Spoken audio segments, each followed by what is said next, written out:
Iveco Daily 7, Baujahr 2019 bis heute, egal ob als Pritschenwagen oder als Kastenwagen, der Sound in dem Fahrzeug ist echt nicht toll und wir geben euch verschiedene Options für den Sound.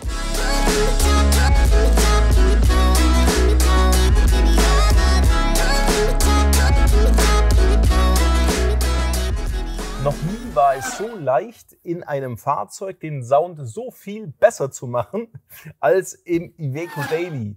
Wir haben in diesem Fahrzeug in der Türe einen Tieftöner und in der A-Säule einen Hochtöner und beide sind von nicht besonders toller Güte und die können wir mit ein paar Handgriffen per Plug-and-Play-Lautsprecher austauschen und auch gleich eine Türdämmung vornehmen und allein das ist echt eine Macht, den Sound im Fahrzeug zu verbessern. Wir haben euch aber noch eine weitere Variante, die einen Subwoofer ergänzt. Da muss ich euch noch ein bisschen mehr dazu erzählen. Da haben wir einen kleinen Hack gemacht und liefern jetzt vom Autoradio raus einen Subwoofer-Kanal für unseren Subwoofer, den wir hier zwischen die Sitze machen können und das Ganze problemlos unterbringen. Und wir haben eine DSP-Endstufe, also eine weitere Variante für alle, die sagen, boah, das Thema geht so geil, ich möchte jetzt wirklich alles rausholen. Eine 6-Kanal-DSP-Endstufe, die das Frontsystem als voll aktiv fährt. Das heißt 2 Kanäle fürs Hochtonsystem, 2 Kanäle fürs Tieftonsystem und 2 Kanäle für den einen Subwoofer und dann läuft alles zur Hochtour auf und ihr habt den Mega-Konzertsaal in eurem Iveco Daily. Wenn ihr solche Videos, wie wir jetzt über den Iveco Daily 7 drehen, geil findet, aber ihr eigentlich ein anderes Fahrzeug habt, aber ein anderes Video auch erwartet, dann drückt doch die Glocke und abonniert unseren Kanal vorab und schreibt doch mal einen Kommentar unten rein, welches Fahrzeug ihr fahrt, damit wir vielleicht das passende Video für euer Auto drehen. Basis unseres Sound-Upgrades ist das Iveco Radio, das sich auch ganz leicht ausklicken lässt, aber ist jetzt mal was anderes, zeige ich euch nachher noch ganz genau. Das Autoradio, da hat sich Iveco jetzt nicht allzu viel einfallen lassen. Wir haben ja 4 Lautsprecherausgänge am Autoradio, wie üblich an jedem Autoradio, also an fast jedem, und haben eigentlich nur ein Frontsystem, eins rechts und eins links. Also hat sich wahrscheinlich Iveco gedacht, ach cool, wir haben ja 4 Ausgänge, also fahren wir halt die Hochtöner separat an und die Tieftöner separat und nennen das anstatt Front und Rear einfach Up und Down. Also eigentlich ganz witzig, aber auch irgendwie völlig daneben, weil man kann am Autoradio selber auch am Equalizer die Höhen und die Bässe und die Mitten separat einstellen und da steht ja schon Balance und Fader. Ich kann rechts und links machen, aber ich kann auf und ab anstatt Front und Rear machen. Also, und wir haben uns für die Subwoofer-Variante was überlegt, dass wir aus Auf und Ab einfach Front und Subwoofer machen und haben den Kabelbaum entsprechend abgeändert, damit ihr das nur zusammenstecken braucht und das Frontsystem nach wie vor komplett funktioniert, ohne komplette Nachteile. Also gleiche Lautstärke, gleiches Equalizing, alles ist gleich, aber wir haben den Ausgang für einen Subwoofer mit dabei und dazu erzähle ich euch jetzt zu den Produkten noch ein bisschen mehr. Jetzt haben wir für euch 2 fertig vorbereitete Sets. Das eine nennen wir V1, das sind neue Lautsprecher, das ist komplette Türdämmung und ein Subwoofer, der aufs originale Autoradio jetzt mit parallel drauf angeschlossen wird. Jetzt fangen wir mal mit den Lautsprechern an. Die Lautsprecher sind jetzt vorgefertigte 16 cm Lautsprecher mit den gleichen Verschraubungen und der gleichen Versteckung, also für die Stecker, wie das originale Lautsprechersystem genauso hat. Das gleiche am Hochtöner, nur dass wir natürlich jetzt hier eine 25 mm Gewebemembran haben. Das heißt, der Hochton klingt schon viel brillanter, viel gelassener und entspannter wie die 19 mm Kalotte, die jetzt im Fahrzeug original verbaut ist. Auch der 16 cm Lautsprecher ist von der Güte her, von der Auslegung und von der Belastbarkeit natürlich größer dimensioniert als der Originallautsprecher. Die Türdämmung ist ausreichend jetzt für 2 Türen, also 2-mal eine Alubetyl-Dämmmatte pro Türe plus eine halbe Dämmschaummatte pro Türe und das zeigen wir euch natürlich jetzt detailhaft, wie ihr das Ganze im Fahrzeug auswechselt und wie ihr am besten die Türdämmung anbringt.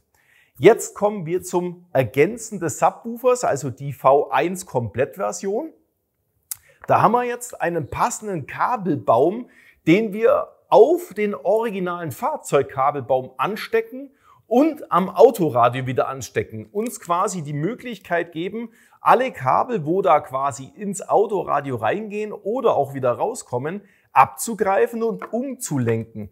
Und dazu gibt es einen weiteren Adapter, den wir mit dem kombinieren. Und das gibt uns jetzt die Möglichkeit, das Frontsystem wieder so aufzubauen, wie es jedes andere Fahrzeug auch hat. Einen rechten Kanal, einen linken Kanal, das nennt sich dann passiv, weil die Hochtöner sowieso an sich selber einen kleinen Kondensator mit installiert haben, genauso wie der von Werk, wie unserer, der hier eine Kabelweiche drin hat, so dass wir ein komplettes Passiv-Lautsprechersystem für vorne, ein Kanal rechts, ein Kanal links, aufbereiten können und dadurch jetzt 2 weitere Kanäle am Autoradio frei haben, das gerade eben noch für die Tieftöner da war. Also ihr versteht mich, wir lenken das einfach um, wir machen einen Front rechts, Front links und haben 2 Kanäle frei und können jetzt den Sound vom Autoradio von den quasi 2 freien Kanälen jetzt zweimal in unseren Rock 3 Subwoofer einführen.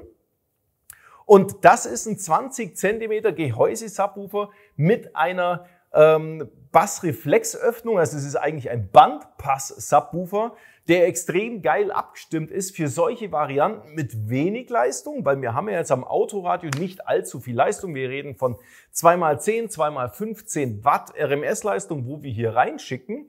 Aber dadurch, dass der sich jetzt wirklich nur um Bass kümmert, ist das Gesamtprojekt Lautsprecher plus einen Subwoofer. Ihr werdet es nicht glauben, was das für ein brutal immenser Unterschied ist zu einfach den Originalen, wie es im Fahrzeug drin ist. Also da brauchen wir gar nicht drüber sprechen. Wir haben euch das per Plug-and-Play so vorbereitet, dass ihr das sehr einfach nachvollziehen könnt und im Fahrzeug nichts kaputt machen müsst, sondern einfach nur austauschen der Stecker, andocken und das Ganze verlegen könnt. So, und jetzt kommen wir zur V2. Dazu müssen wir jetzt die Kabel hier wegnehmen und nehmen eine weitere DSP-Endstufe und andere Kabel dazu. Das ist jetzt die Variante, die dann wirklich so gut wie keine Wünsche übrig lässt, weil wir haben jetzt 6x60 Watt RMS-Leistung für die Lautsprecher und für den Subwoofer. Das heißt, wir fahren jetzt tatsächlich wieder voll aktiv mit 4 Kanälen auf das Frontlautsprechersystem drauf. Deswegen brauchen wir auch den alten Kabelbaum nicht mehr. Der kümmert sich ja um dieses Umschließen, damit wir den Subwoofer anschließen können, obwohl eigentlich kein Kanal mehr frei wäre. Aber wir machen jetzt die V2-Variante mit der DSP, weil die eben auch so viele Kanäle verwalten kann und auch hat, um die Leistung rauszubringen. Fahren wir tatsächlich wieder voll aktiv an. Das heißt, wir fahren auf 2 Kanäle mit dem Hochtöner, 2 Kanäle auf den Tieftöner und haben immer noch 2 Kanäle frei für unseren Subwoofer und 2x60 Watt jetzt in den Subwoofer zu stecken, ist natürlich schon im Gesamten auf viel mehr Leistung und können natürlich auch ein wesentlich besseres Ergebnis von der Dynamik erwarten. Und weil das eine DSP-Endstufe ist, für viele ist es vielleicht noch kein so ein Begriff, 6x60 Watt Ausgangsleistung ist das eine, aber hier ist ein kleiner Computer quasi mit integriert, den ich für euch, für dieses Fahrzeug in dieser Konstellation bereits fix und fertig programmiert habe, so dass der Hochtöner, die Tieftöner ein komplettes, schönes, lineares Signal bekommen. Also das nennt man dann Equalizing, um eben den Frequenzgang schön zu glätten. Und wir haben auch Laufzeitkorrektur mit drin. Das heißt, gerade vorne links ist zu vorne rechts natürlich unglaublich viel weit unterschiedlicher für mich als Fahrer, als wenn ich auf der Beifahrerseite sitze. Also ich kann meine Bühne jetzt durch diese Laufzeitkorrektur, die ich für euch eingestellt habe, auch richtig schön aufs Armaturenbrett bringen und euch den Konzertsaal in den Iveco Daily bringen. Alle Artikel könnt ihr natürlich jetzt auch einzeln für euch erwerben. Das heißt, wer nur die Lautsprecher installieren möchte, kann das auch ganz alleine tun und kauft sich einfach die Lautsprecher für den Iveco Daily 7 oder das Paket mit der Dämmung. Auch das gibt's so als Paket. Und wer sagt, naja gut, eigentlich ist mir ausschließlich der Bass wichtig, der kann natürlich auch dieses Basspaket einzeln kaufen, wo sich dann darum kümmert, die Originallautsprecher in dem Fall zusammenzuschalten, um 2 freie Kanäle für den Subwoofer zu bekommen. Das Ergebnis ist auch okay, also ihr habt halt hier mehr Bass. Hier, wenn ihr nur die Lautsprecher tauscht, natürlich viel mehr schöne Höhen und auch einen kräftigeren Bass durch das, dass die Türen gedämmt sind und die 16er in der Türe natürlich auch besser sind. Aber die Kombination ist eben schon die V1-Variante.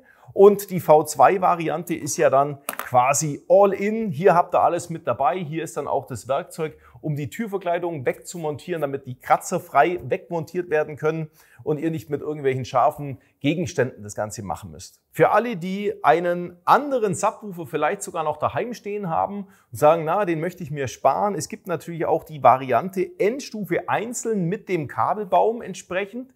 Und ihr könnt dann auch einen anderen Subwoofer anschließen, indem man dann das Kabel hier einfach durchtrennt und den passenden Stecker für unseren Subwoofer wegmacht. Da bleiben dann 2 Leitungen übrig, ein Plus und ein Minus. In dem Fall ist das blaue mit dem Strich das Minus, das blaue ohne Strich ist Plus. Und ihr achtet bitte drauf, dass den Subwoofer, den ihr dort anschließen möchtet, einfach 2 Ohm Abschlussimpedanz hat, auf gar keinen Fall drunter. Also 1 Ohm geht nicht mehr, das schaltet unsere Endstufe dann ab.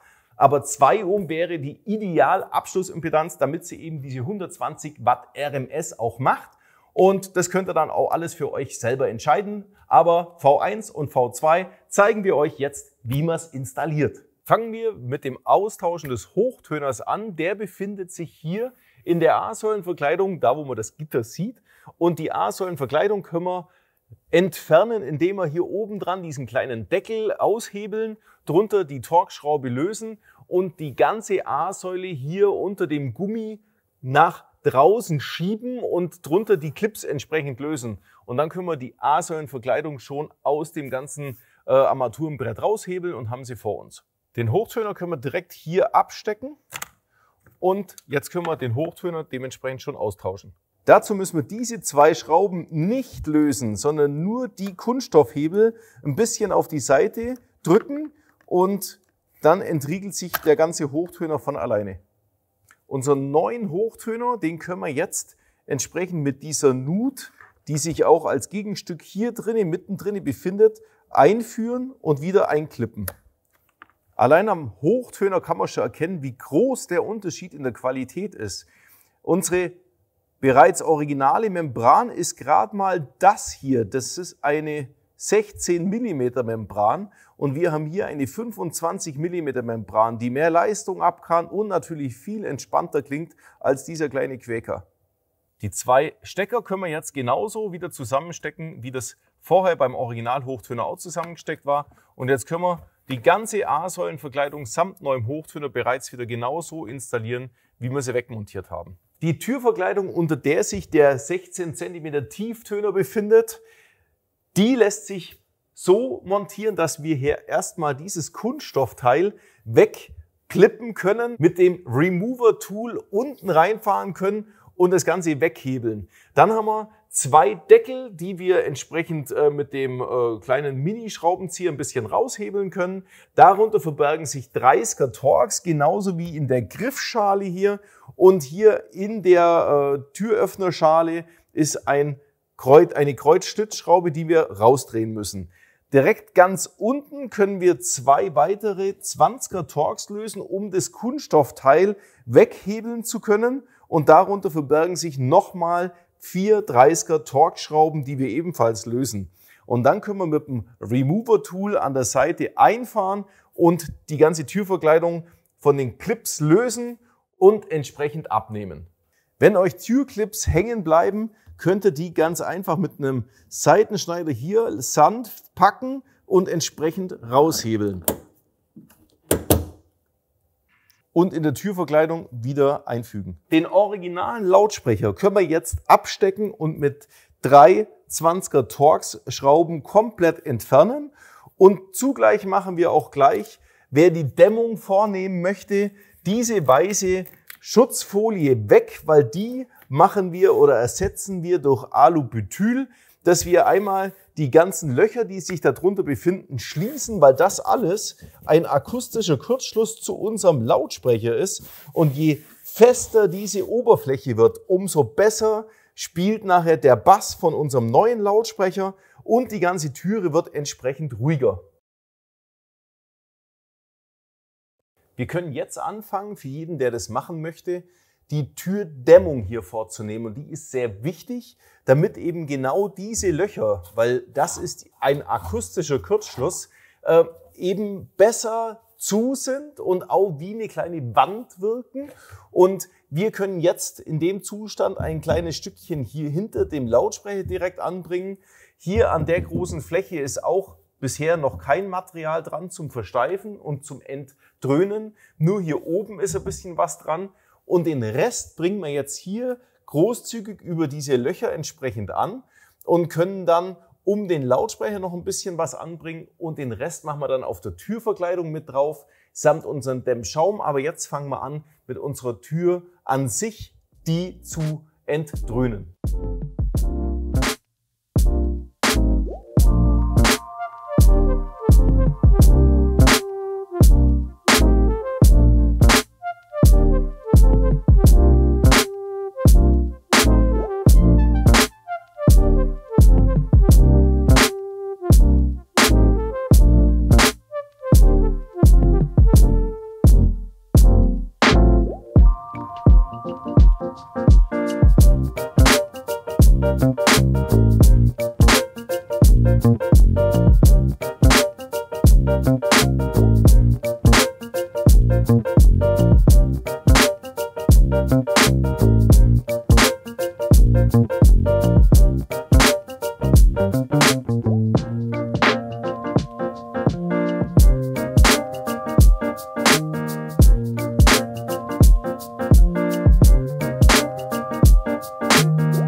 Beim Anbringen des Alubutyls achtet ihr bitte darauf, dass die ganzen Cliplöcher oder Schraublöcher alle unversehrt bleiben. Dann tut ihr euch nachher beim Reinschrauben der Schraube wieder leichter.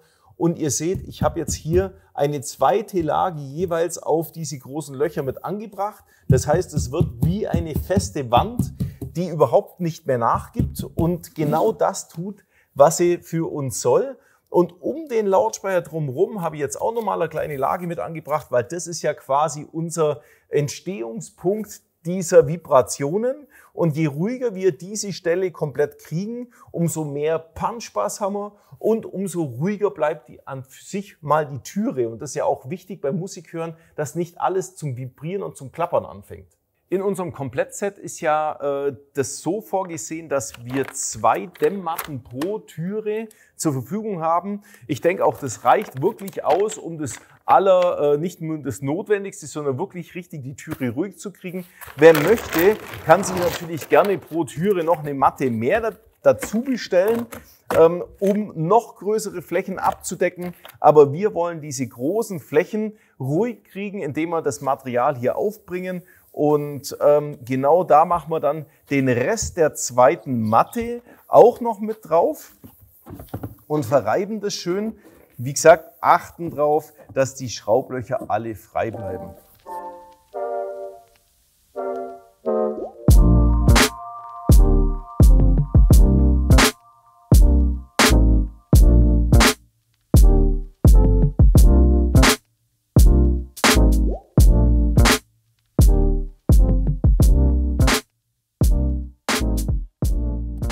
Als zweite Komponente an der Türverkleidung haben wir jetzt unseren Dämmschaum und der dämmt tatsächlich den ganzen Schall so gut wie möglich weg, was sich hinter der Türverkleidung bildet und wir die Resonanzen damit eindämmen können. Davon nehmen wir die Hälfte und kleben den um den Lautsprecher drumherum, so gut es geht, und können damit den Bereich schon mal auch ruhig legen.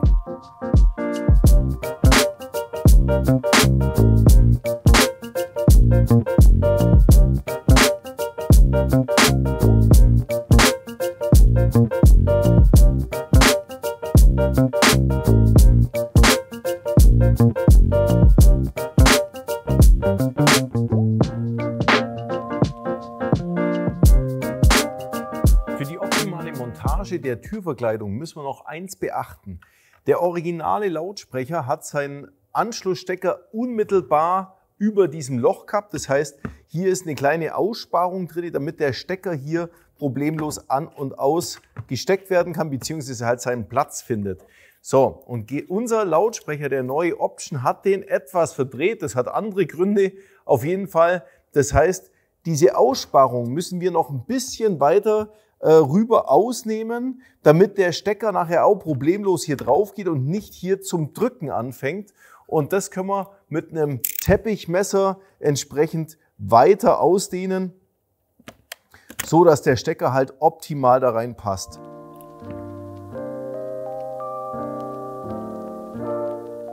Die Stecker können wir jetzt wieder unten einhängen und die Türe entsprechend wieder aufklipsen und mit den gleichen Schrauben wieder festmachen, wie wir es eben wegmontiert haben, und sind mit der Installation der Lautsprecher bereits einmal durch samt Türdämmung. Das originale Iveco-Radio ist nur geklippt 4-mal und da können wir mit dem Remover-Tool an der Seite reinfahren und die Clips hier lösen. Und seht ihr, da kommt dann das Autoradio gleich so entgegen. Könnt ihr also hier mit den Fingern zum Schluss unten reinfahren und das Radio entklippen. Und jetzt seht ihr gleich den großen Anschlussstecker, den könnt ihr an der Seite nehmen und den Riegel nach oben fahren und einmal abstecken. So, dann haben wir den schon in der Hand, weil dafür haben wir jetzt unseren Adapterstecker. Das ist unser T-Kabelsatz, ja, die Form eines Ts. Und den stecken wir jetzt zwischen rein. Da passt nämlich unser originaler Stecker wieder in diese Buchse rein. Ihr müsst jetzt darauf achten, dass der Stecker, dieser Bügel auf der richtigen Position steht. Ganz nach unten drücken und verriegeln. Den Stecker können wir jetzt genauso wieder am Autoradio anbringen. So. Und jetzt haben wir hier die entsprechenden ISO-Buchsen. Also das sind alles ISO-Buchsen, die sind bereits jetzt zusammengetrennt. Wenn wir das wieder zusammenstecken, dann ist quasi eigentlich am Autoradio gar nichts passiert, aber es lässt sich eben auseinanderstecken, damit wir jetzt unseren Adapter dazwischen stecken können. Und den können wir jetzt einfach mal so, wie er ist. Ihr könnt es nicht falsch zusammenstecken. Lautsprecher an Lautsprecher, Strom an Strom. Ebenfalls hier das gleiche Spiel wieder. Und jetzt haben wir ganz viele Möglichkeiten, ohne dass wir am originalen Kabelbaum, wir haben hier noch nichts, also wir werden auch nichts kaputt machen dran, haben wir die Möglichkeit, ein paar Sachen zu verändern, die wir brauchen. Und jetzt können wir hier, weil der Kabelbaum auch für andere Sachen vorbereitet ist, ein bisschen reduzieren. Das rote Kabel, das könnten wir rein theoretisch einfach abschneiden. Das hat keinerlei Bewandtnis. Das ist für andere Fahrzeuge oder andere Konstellationen wichtig. Das können wir hier einfach abnehmen. Und hier haben wir noch ein Plus und ein Minus. Achtet mindestens darauf, dass diese Gummitülle hier auf dem Plus richtig drauf ist. Und die müssen auch nicht zusammengesteckt werden, weil dann haben wir einen Kurzschluss, da fliegt die Sicherung raus. Das wollen wir natürlich nicht. Im besten Fall nehmt ihr einfach ein Isolierband und isoliert die zwei Kabel unabhängig voneinander, so dass da nichts weiter passieren kann. Und das war's dann auch. Dann schaut das sauber aus und den Rest, wie man das zusammensteckt, das zeige ich euch natürlich sofort. Dieser neue Kabelbaum hat nämlich ein paar Vorzüge, eigentlich gedacht für andere Anwendungen. Aber an diesem Auto habe ich mir gedacht, genau das brauchen wir jetzt.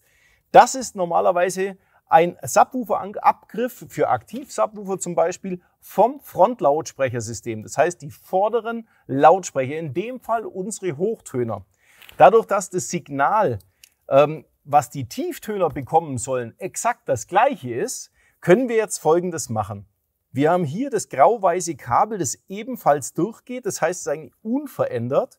Und wir können jetzt das Rear-Signal, also das sind jetzt eigentlich unsere Tieftöner in der Türe, mit dem Frontsignal hier wieder verbinden. Das heißt, wir packen jetzt das Lautsprechersignal von vorne mit auf die unteren Tieftöner mit drauf und haben damit ein weiterhin funktionierendes, komplettes Frontlautsprechersystem, aber nicht mehr vollaktiv, sondern passiv, wobei das Vollaktivsystem bei dem Fahrzeug gleich gar nichts gebracht hat.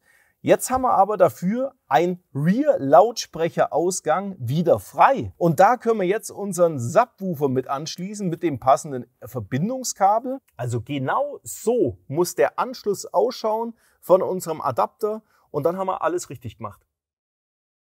Wir müssen jetzt praktisch nur noch schauen, dass wir unser Subwoofer-Kabel einmal vom Radioschacht bis nach unten legen und unter dem Bodenteppich bis unter den Beifahrersitz das Kabel legen, um von dort aus den Subwoofer anschließen zu können. Hinter dem Autoradio im Radioschacht ist wirklich genügend Platz, um alle Kabel problemlos unterzubringen. Aber damit wir mit unserem Subwoofer-Kabel direkt nach unten kommen, empfehle ich euch erstmal dieses Teil hier zu deinstallieren. Das sind ich glaube 4 oder 5 Schrauben drin, ist eigentlich total simpel.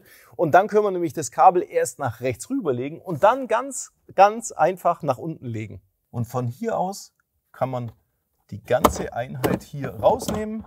Das ist so eine Schüssel. Und jetzt können wir hier an der Seite durchlangen und uns das Kabel auf die andere Seite durchschieben. Hier haben wir unser Kabel. Das können wir jetzt eigentlich schon ganz lang hier einmal komplett durchlegen. Das Autoradio können wir bereits jetzt schon wieder einmal komplett einklicken. Das Kabel könnt ihr quasi von oben nach ganz unten durchhängen lassen. Und damit ihr den Spalt gut seht, wo ihr durch müsst, könnt ihr einfach von unten eine Taschenlampe hinlegen und das unten ausleuchten. Dann seht ihr von oben problemlos, wo ihr entlang müsst. Und wir haben jetzt unser Kabel bereits hier schon so hier unten.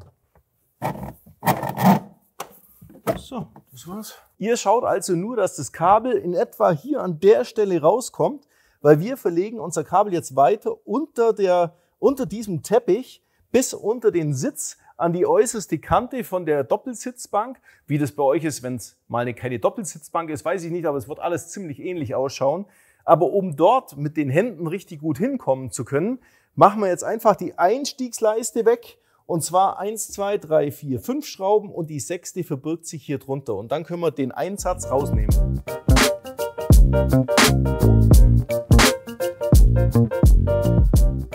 Jetzt brauchen wir ein bisschen Fingerfertigkeit, weil wir müssen jetzt unser Subwoofer-Kabel unter den Teppich hier durchschieben und mit der anderen Hand unter dem Teppich durchgreifen und das Kabel entgegennehmen.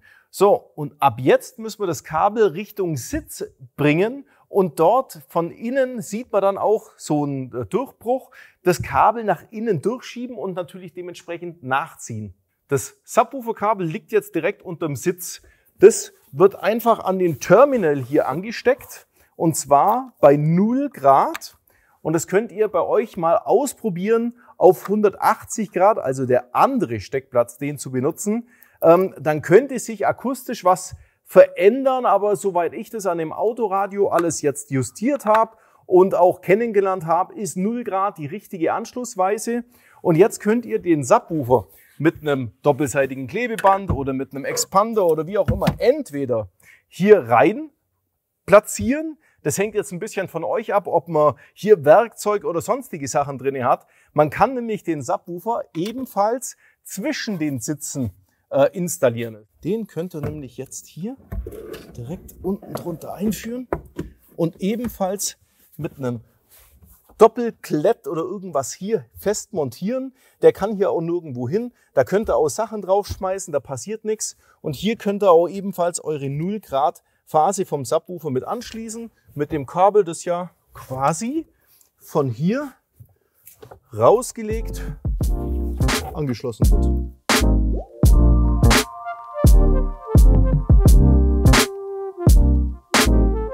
Übrigens, beim Ab- und Wiederanstecken des originalen Autoradios fragt das Radio nach dem Wiederanstecken nach dem Code. Und den findet ihr natürlich in eure Unterlagen. Tippt den ein und los geht's. Und wir hören uns jetzt mal den Sound an. Für alle, die jetzt nur die Lautsprecher austauschen, habe ich jetzt mal den Subwoofer abgesteckt, damit man einfach den Sound hört, was passiert, wenn man nur die Lautsprecher wechselt mit Türdämmung. Ja? Und dann könnt ihr schon, das ist eine Welt anders.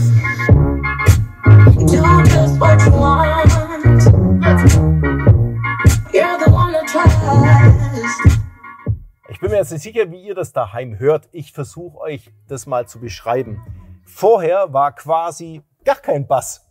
Einfach zu beschreiben, weil jetzt haben wir mehr Bass. Man merkt, dass die Lautsprecher tatsächlich auch Tieftöne haben und dementsprechend natürlich hier arbeiten. Aber das Fahrzeug ist relativ groß und deswegen tut es oft auch nicht schlecht, wenn man einen Subwoofer dazu ergänzt. Und den machen wir jetzt mal dazu.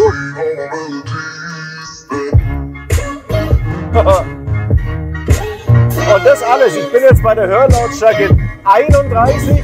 Wir können auf 38 gehen.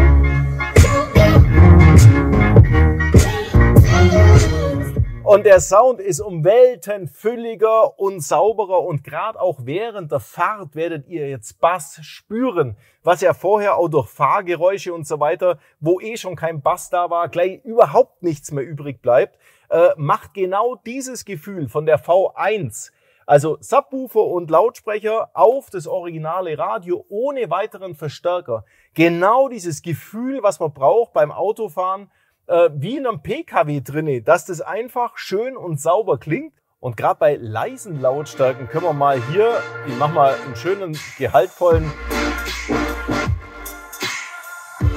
Man merkt es unglaublich. Bei leise Lautstärken war das im Original-Lautsprechersystem, da war ja eigentlich gar nichts mehr zu hören. Da kann man Nachrichten anhören, das versteht man vielleicht noch, aber mit Musik hören an sich hat das ja nichts zu tun gehabt. Jetzt mit unserem Subwoofer, neue Lautsprecher, mega, mega, mega. Aber wenn man jetzt voll aufdreht, merkt man natürlich, dass die Leistung vom Autoradio irgendwann aufhört, gut zu klingen. Also das ist halt einfach mal so, weil das Autoradio nicht viel Leistung hat. Wir holen jetzt das Maximale raus mit wenig Aufwand, aber es gibt ja jetzt die V2 und die rüsten wir jetzt nach. Das ist nämlich fast genau das gleiche wie bei der V1 von der Installation her, nur dass wir einen anderen Kabelbaum nehmen und zwischendurch noch diesen kleinen schwarzen Verstärker haben, den wir auch noch unterbringen müssen. Wie das genau funktioniert, zeige ich euch jetzt. Und auch einen Soundcheck dann mit Verstärker und dann hört ihr tatsächlich, hoffentlich auch daheim oder auf dem Handy oder auf dem Laptop, auch nochmal einen ordentlichen Unterschied und ihr könnt es euch später mal zur Gemüte ziehen und schauen, was für euch jetzt das richtige Soundsystem ist. Aber jetzt bauen wir mal schnell die DSP-Endstufe noch ein. Also, dann kommen wir zur Verkabelung der DSP-Endstufe und die hat ab der Stelle mit der Verkabelung mit der V1-Version nichts zu tun. Das heißt, wir müssen tatsächlich das wieder wegnehmen, dieses Stückchen Kabel, und samt Subwoofer Zuleitung einmal komplett auf die Seite legen. was ja sowieso bei der Auslieferung von der V2 erst gar nicht dabei liegt, sondern eben gleich der passende Kabelsatz für die DSP-Endstufe. Und der wird aber rein theoretisch jetzt auch erstmal, also nicht nur theoretisch, sondern praktisch, genauso dazwischen reingesteckt, wie das, was wir gerade eben gemacht haben bei der V1. Also wieder nur Plug and Play. Und wir sind am Autoradio fertig und ziehen dieses Stückchen Kabel auch hier in den Bereich rein, was wir ja vorhin auch schon aufgemacht haben, diese 5 Schrauben, und können das Kabel uns hier zurechtlegen, damit wir die Endstufe auf der Seite unterbringen können. So, haben wir hier. Und das können wir jetzt auch gleich wieder einmal komplett hier zumachen, weil mehr brauchen wir nicht. Und haben jetzt das Anschlusskabel für unsere Endstufe und ich habe bereits ein anderes Subwoofer-Kabel hier jetzt reingelegt. Wie wir das reinlegen, habe ich euch ja gerade eben gezeigt. Aber unsere Endstufe braucht für diesen Anschluss des Subwoofers ein anderes Kabel. Das können wir jetzt hier einfach an dieser Subwoofer-Buchse mit anstecken und ebenfalls diese 20-Pol-Steckbuchse mit der Endstufe verbinden. Und damit ist jetzt alles installiert. Autoradio, Kabelkit, Endstufe, Subwoofer ist jetzt installiert und wir sind schon fertig. Die Endstufe hat dieses passende Soundfile für den Iveco und diese neuen Lautsprecher bereits installiert. Das Einzige, was ihr jetzt an diesen Reglern noch machen könnt, das ist am Controller-Regler 2 der Pegel des Subwoofers. Falls euch der zu viel sein sollte, könnt ihr den hier natürlich zurückdrehen. Alle anderen Schalter, ist egal, was ihr da macht, die sind in diesem Fall für dieses Fahrzeug nicht belegt. Und ihr seid mit der Installation quasi fertig und könnt die Endstufe, man sieht das extrem schlecht, darum mache ich es jetzt einfach mal, hier unten reinlegen. Und wer dieses Fach mal aufmacht, der sieht automatisch, da unten drinne ist so eine platte Fläche, wo man die Endstufe problemlos richtig schön reinschieben kann und wir eigentlich schon fertig sind. Also die ist da unten drin zwischen 2 Kunststoffscheiben eingeklemmt und hat trotzdem genügend Kühlung und geht null im Weg um. Also das war es eigentlich schon. Wieder Deckel drauf machen, Affe Deckel drauf, Affe tot oder wie heißt's? Und wir können jetzt schon wieder Probe hören, weil wir brauchen sonst nichts mehr machen. Also dann lasst uns das tun und schalten wir das Radio an und machen einen Soundcheck. Im Lieferumfang von unserem V2-Set liegt auch nochmal dieser kleine Switcher, nennen wir ihn, mit dabei. Den macht ihr bitte unbedingt am Kabel vom Subwoofer, also am Subwoofer. Steckt ihr das nochmal zwischen rein und macht am besten hier, wenn es euch möglich ist, mit dem Isolierband das Ganze nochmal sauber dran fest, dass es zum Schluss ist wie ein ganzes Kabel, weil der dreht euch die Kabelenden nochmal so rum, damit es jetzt für diesen Anschluss genau passt. Also fragt euch nicht, warum es so ist, das ist ziemlich kompliziert zum Erklären. Das hat was mit unserem Molex-Stecker zu tun. Aber damit alles schön Plug and Play ist, legen wir euch das alles so bei und können das jetzt so anstecken, wie auch an der V1 den Subwoofer anzustecken ist. Also alles kein Problem. Jetzt Soundcheck.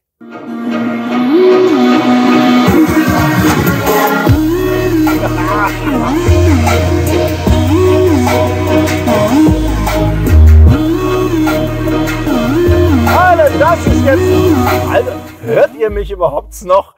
Das ist jetzt eine Lautstärke, die diesem Fahrzeug gewachsen ist. Also das ist jetzt unfassbar geil. Ihr könnt jetzt hier mit 160 fahren. Ich weiß gar nicht, wie schnell fährt so eine Mühle. Ich habe keinen Plan, aber da wird es auch, glaube ich, ziemlich laut. Mit der originalen Lautsprecheranlage hier wahrscheinlich überhaupt nichts mehr zu vernehmen.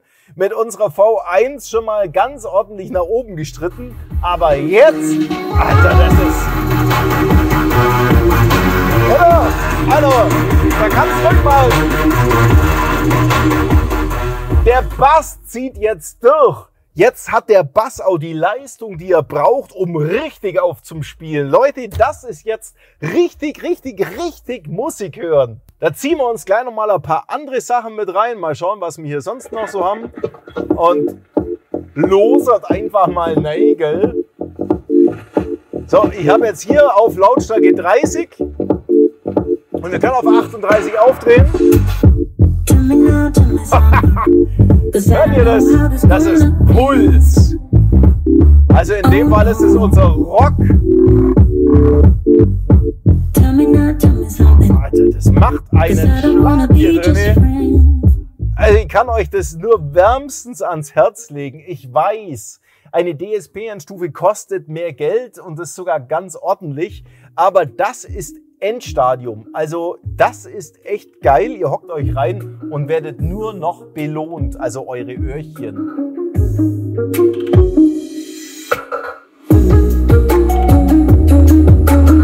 Wow! Die Bühnenabbildung ist hier vorne schön auf meinem Armaturenbrett. Das spielt nicht mehr links irgendwo oder für den Beifahrer rechts an der A-Säule, sondern hier für mich mitten auf dem Armaturenbrett. Leute, so muss Musik hören. Lasst uns kurz mal erörtern, wie lange man jetzt für was braucht.